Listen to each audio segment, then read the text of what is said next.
Hello students, today I have taken 4 problems and I will tell you that which circuit problem or R equivalent can be found using Wheatstone bridge and what are the problems that don't follow the Wheatstone bridge and can't be solved using that Wheatstone bridge formula.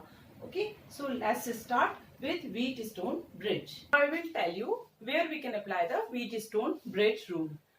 If you see any circuit arrangement like that where 4 arms connecting with 4 resistances R1, R2, R3 and R4 and in between 2 opposite nodes there is a resistance R, that is intermediate resistance, and other 2 nodes are connected through a battery. If you see such type of circuit arrangement and the ratio of these resistances, upper resistances, that is R1 is to R2, is equal to the ratio of the other 2 resistances, or you can say the ratio of, if you take this R3 here, upper to lower resistances is equal than ratio of R1 is to R3 is equals to R2 is to R4, then Wheatstone bridge condition is fulfilled.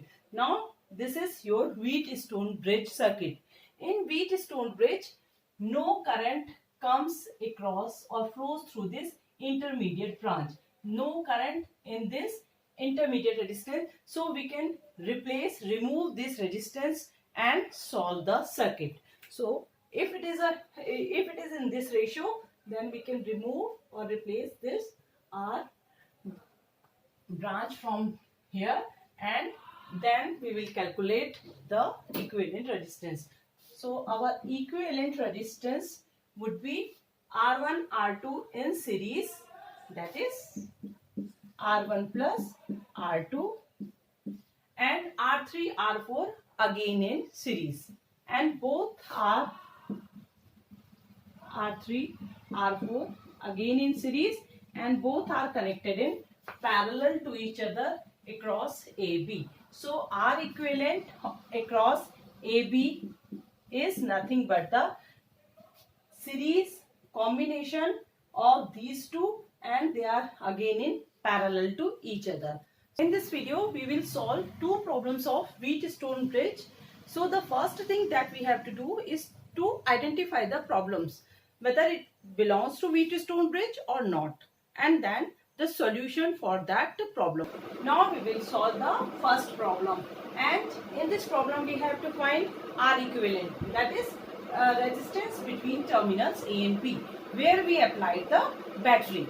Okay, in between these terminals we applied battery, and we have to find R equivalent, that is nothing but the resistance between terminals A and B. Okay, so don't get confused by this arrangement of the resistance. This is nothing but Wheatstone bridge. Okay, in Wheatstone bridge we take 4 nodes A, B, C and D. Here it is the C node and this is D node. Okay, our resistance is connected between A and C, that is R. So connect a resistance of value R between A and C. Between A and D, again a resistance of value R. Okay, so I am connecting again a resistance of value R. In between this, between C and B, there is again a resistance of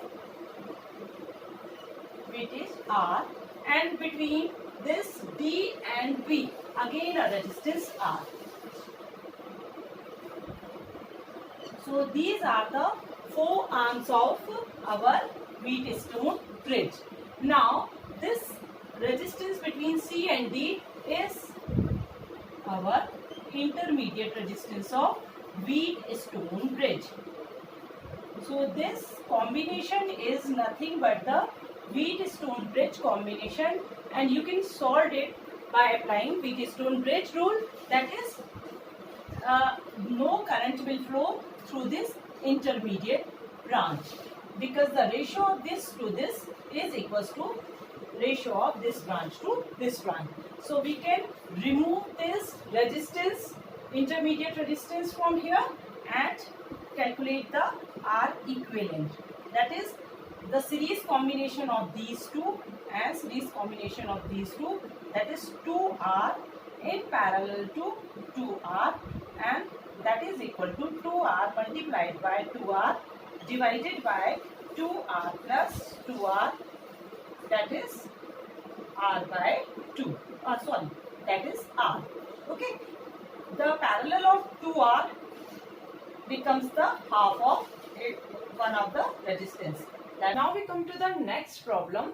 Suppose such type of combinations are given to find R equivalent or RAB, equivalent resistance between these two nodes.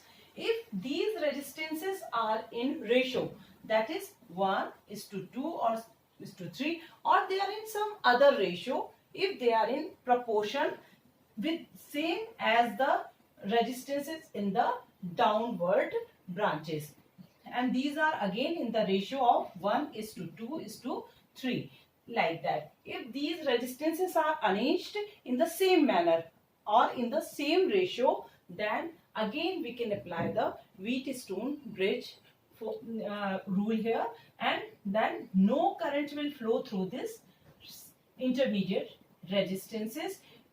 Why this happens? Because whatever the current will flow through after applying battery, that will be divided into two parts such that drop will be same at these 2 points and again same at these points, because 1 ohm resistance will carry the higher current because it is lower resistance as compared to 1, and this will carry higher portion of the current, and so such that drop will remain same. Suppose this is V, then this will also remain V. If it is V1, then this will also remain V1. So no current will flow through this intermediate resistances, and we can find the equivalent by just considering these upper tree and the lower tree. So remove this 1, 2, 3, 1, 2, 3 in series. So just add them again. 5, 10, 15, 5, 10, 15 in series, and these two combinations are connected to each other in parallel because at 2 points they are connected to each other. So this is R equivalent, that is 6 in parallel to 30. Now find, that is 6 into 30 divided by 36. That is 5 ohm is the equivalent resistance of this combination using Wheatstone bridge. Here in this video, we discussed two problems that we can solve using Wheatstone bridge formula. This video is getting longer, so we will discuss the next two problems where we cannot apply Wheatstone bridge, even though they are quite similar or quite close to Wheatstone bridge. So we will discuss this in our next video. Thank you.